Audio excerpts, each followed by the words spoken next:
Alam mo ba na dati halos lahat ng estudyante at gamers ay dumaan sa Netopia?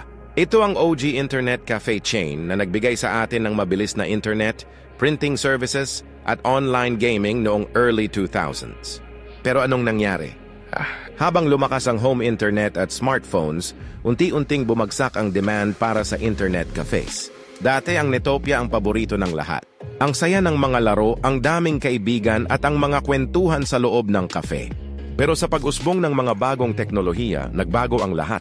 Dahil sa mas murang home internet at ang pagdami ng mga smartphone, unti-unting nawala ang mga tao sa mga internet cafes.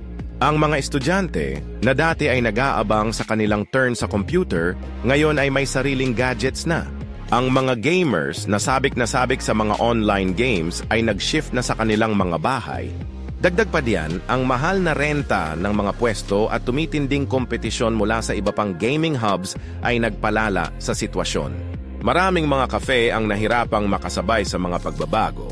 Kaya naman, tuluyang nawala sa eksena si Netopia at ngayon ilang branches na lang ang natitira. Isang bahagi ng ating kabataan ang Netopia, puno ng mga alaala at saya.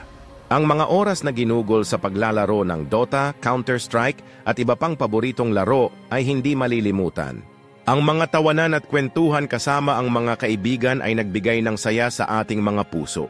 Ngunit sa kabila ng pagbagsak ng Netopia, nananatili ang mga alaala. Ang mga karanasan sa loob ng cafe ay bahagi na ng ating kwento. Kaya kung naging parte ng childhood mo ang Netopia, type sa comments. Tara, balikan ang mga alaala ng Netopia at ang saya ng mga panahong iyon. Hanggang sa muli mga ka-gamer!